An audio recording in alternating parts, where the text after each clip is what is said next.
Fala galera, beleza? Seja no canal.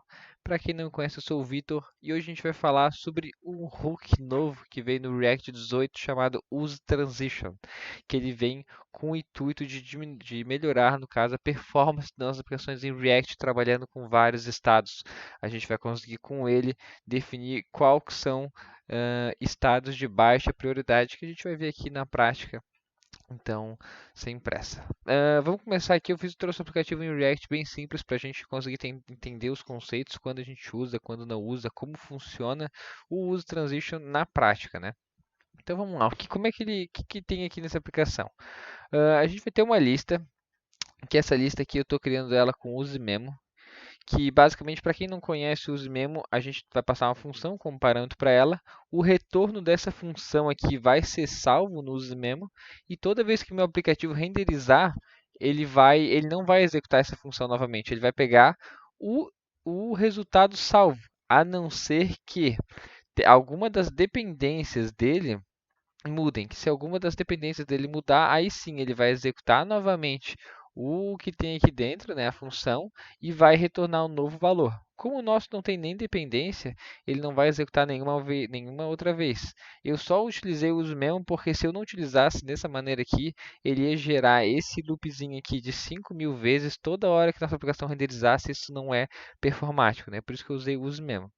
Mas então, continuando aqui dentro dessa função, ele basicamente pega aqui, faz um loop e popula todo o nosso array com Vitor Cunha Code e se inscreva no canal. Então agora ele roda tudo isso aqui e já está tudo na nossa lista, nosso array com 5.000 itens. O que a gente tem mais? A gente tem então um input value, que vai ser que é a parte que a gente vai controlar o nosso input, então tem o value dele, e o handle change. Tem também esse outro estado aqui, que é o list modified, que vai ser a nossa lista, só que modificada, porque quando a gente escrever no input, a gente vai querer que ele corte a string e deixe exatamente no mesmo length que tem o meu input.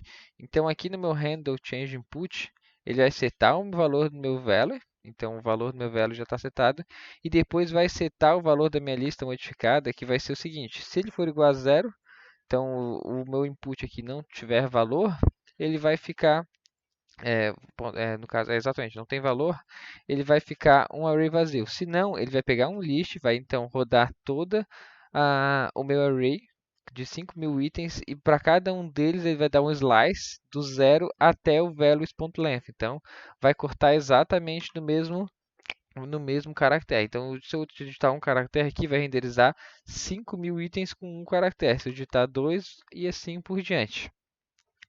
Qual o problema dessa nossa aplicação, né?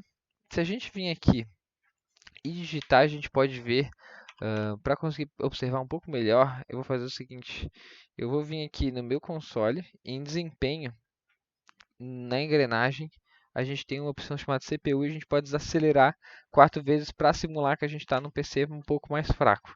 Então, se eu clicar agora aqui uma letra, a gente pode ver que vai demorar, nosso input não vai atualizar e depois ele vai atualizar tudo junto em uma renderização só com as 5.000 listas.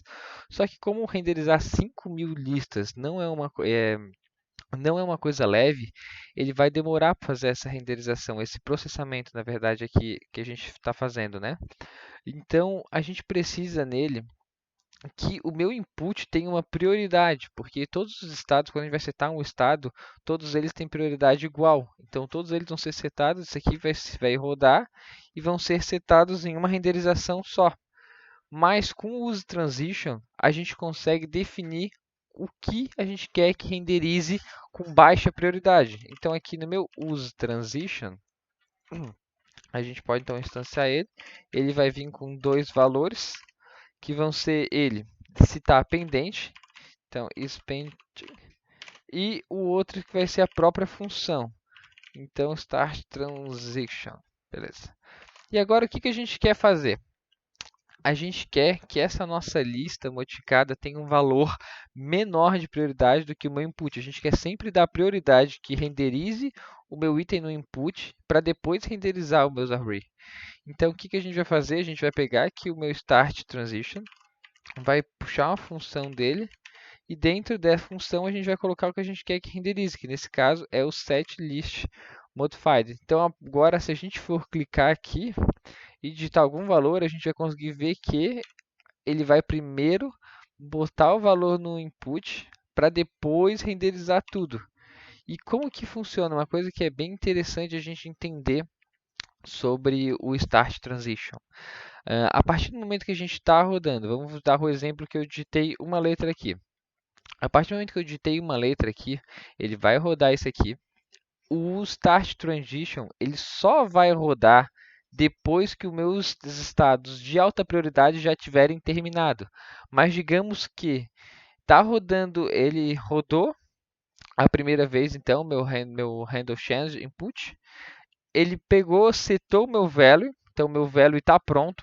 Depois que terminou meu value, então ele começou o transition. Então, quando ele começou a transição, digamos que eu fui lá e escrevi de novo. Ele chamou essa função de novo e tem um novo estado de alta prioridade na frente. Então, ele vai parar o que ele está fazendo aqui no Start Transition e vai dar prioridade para o meu input.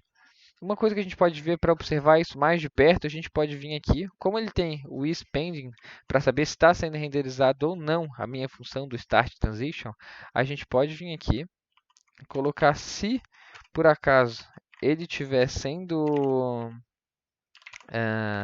se ele estiver pendente, deixa eu só botar um class name item para ele ficar bonito, a gente pode botar um loading dele carregando. Então agora, se eu for lá e colocar, ele vai ficar carregando. E agora, para a gente observar como ele interrompe o fluxo dele para dar prioridade para